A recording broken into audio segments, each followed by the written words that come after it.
ونصلي ونسلم على رسوله الكريم أما بعد فأعوذ بالله من الشيطان الرجيم بسم الله الرحمن الرحيم واتبع سبيل من أناب صدق الله مولانا العظيم وصدق رسوله النبي الكريم الأمين اللهم صل على سيدنا ومولانا محمد وعلى آل سيدنا ومولانا محمد چې د امام اعظم ابو حنیفه رحمه الله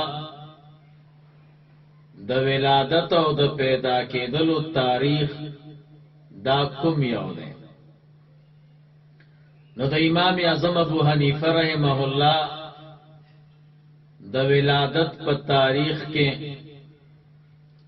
عام علما درې اقوال وایي اگر که یو قولم پکې بلم شته خو لیکن هغه ډېر شاذ دی مشهور درې اقوال دی اول قول دا دی چې امام اعظم ابو حنیفه رحمه الله په سنه 80 د هجری کې پیدا دی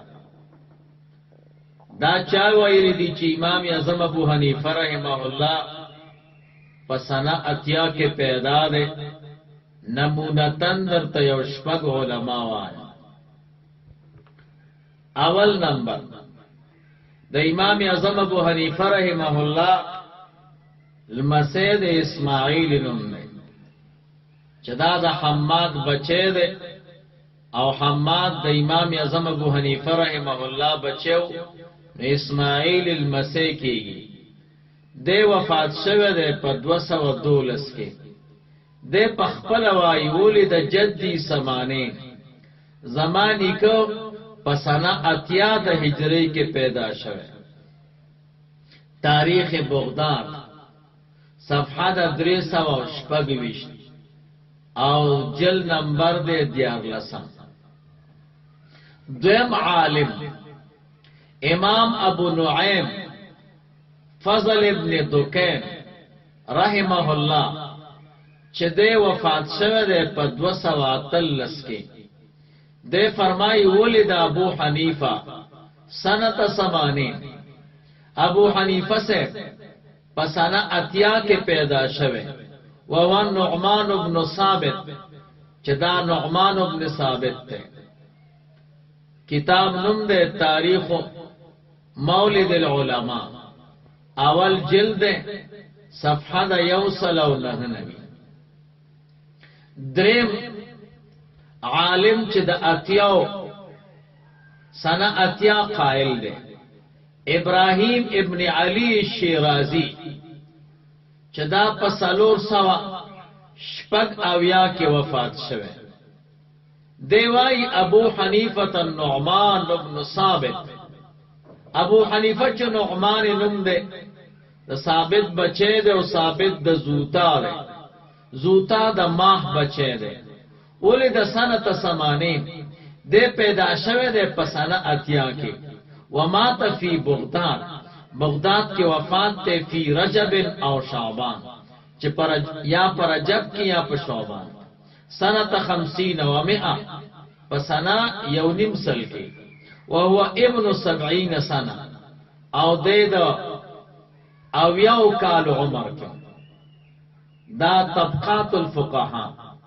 اول جل صفوات سلورم نمبر عالم امام محمد بن طاهر بن قیسرانی چې د وفات شوه دی په 1500 سنه کې دی وای مولده سنه 80 د امام اعظم ابو حنیفه رحمه الله زمانه د ولادت دا سنه 80 د هجرت تذکرۃ الحفاظ اول جلد او صفحه یوصل اتش پیتو پنځم نمبر عالم علامہ ابن جوزی سے رحمه الله چې د وفات شوه 1500 کم اتیا دی وای ولدا سنه 80 امام اعظم ابو حنیفه رحمه الله پسنا اتیا کې پیدا شوه.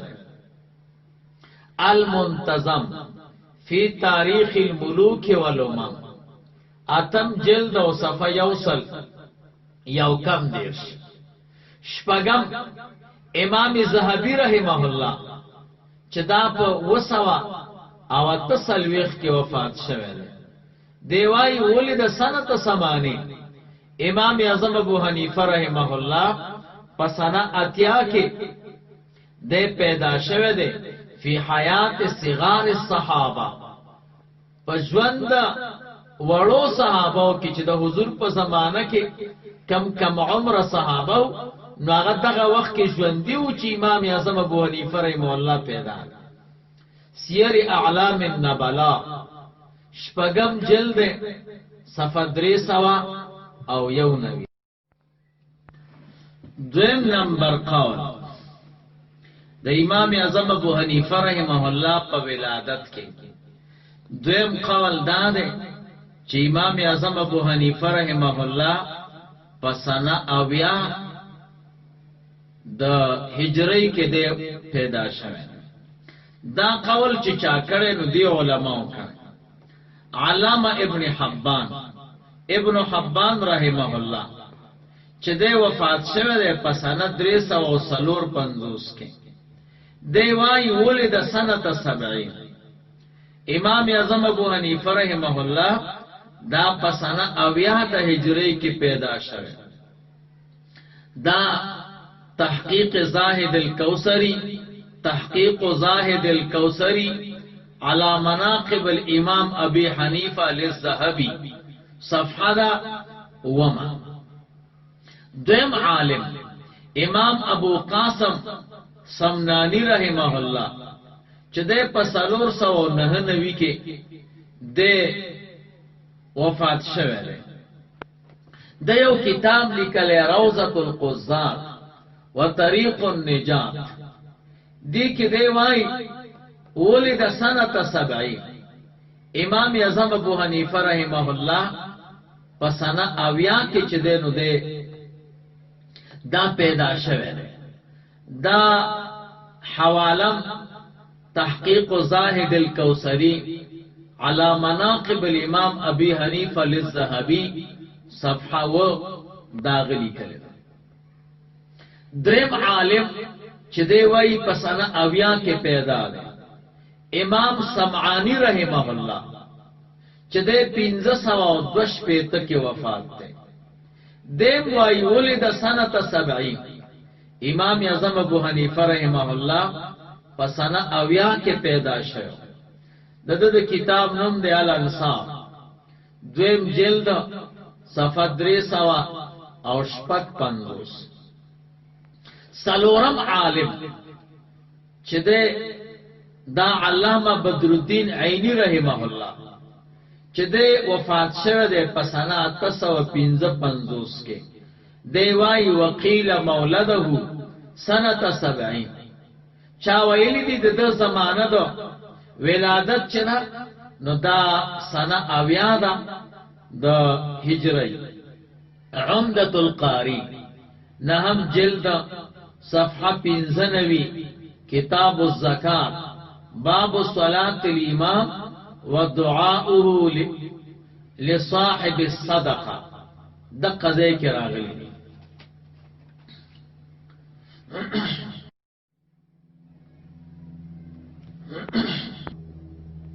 دریم قول دا دی چې امام اعظم ابو حنیفه رحمه الله په سنه 1 کې پیدا.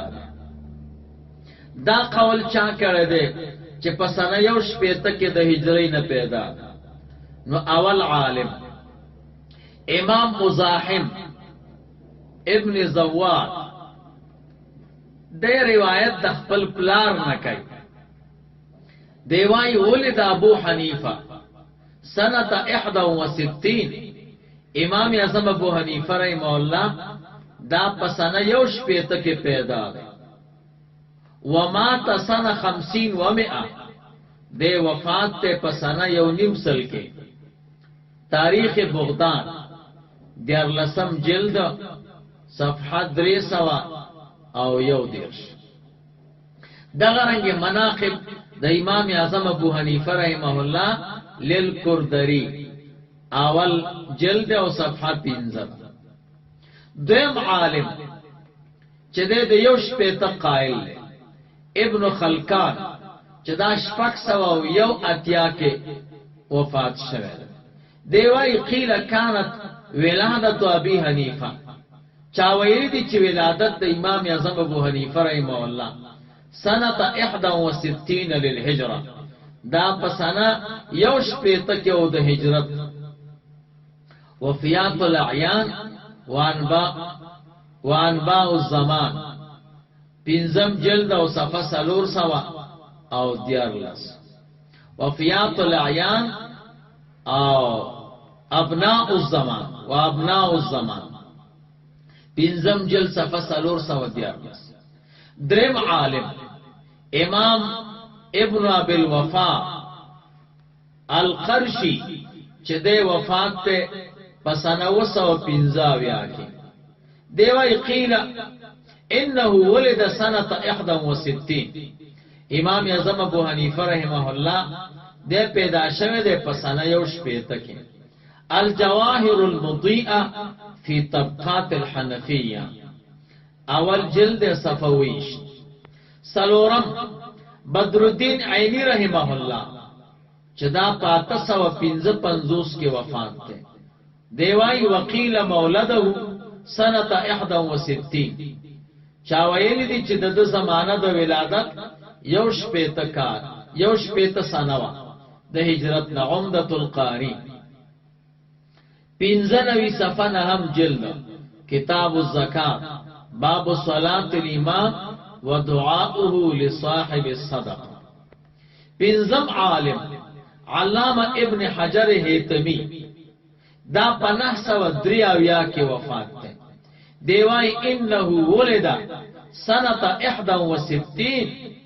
د پیدا شوه امام اعظم ابو حنیفه رحمه الله په سنه یو شپېته کې.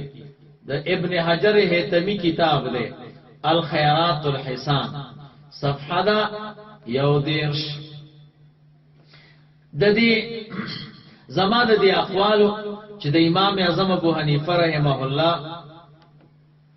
په ولادت کې د مقصود مدار دی. ډېر خلک د امام اعظم ابو حنیفه رحمه الله په دې مسله اعتراض کوي چې دا تابعین نه. دا اعتراض په اول قول کې کوي نو بیا هم سناسه امکان شته. خدا دوا قول نور چې سند اویا چې لس کاله د اتیاو نمخ کړه او سند یو شپېته چې 19 کاله د اتیاو نمخ کړه. نو 19 کاله عمر د امام اعظم ابو حنیفه رحمه الله د صحابه زمانه ته نږدې شو یا لس کاله نور نږدې شو. نو د دې قول موافقه بیا د امام اعظم ابو حنیفه رحمه الله عمر مبارک چې سند ولادت اویاشی عمر یاتیا کال شو او که سند ولادت یو شپېته شي نو بیا عمر مبارک نه اتیا کال شو. نه د دویم قول او د دریم قول موافق دغه اعتراض ته اس گنجائش نه پاتې کیږي چې امام اعظم ابو حنیفه رحمه الله تابعی نه ده. ان شاء الله العزیز من به د تباسنه ده ثابتو چې امام اعظم ابو حنیفه رحمه الله تابعی وو. لیکن دا مې درته یو نقطه وی که اول قول شي اتیا کالا نو گنجائش ته اعتراض کیږي اگر که اعتراض بے ځای وي. خو که دویم او دریم قول شي نو معترض تخله خلاصېدل په امام اعظم ابو حنیفه رحمه الله چې دا تابعین ده دا خلاصېدل دخله دا مرته یو جرم دی د دخله په دې بنديږي ځکه د په ولادت کې دا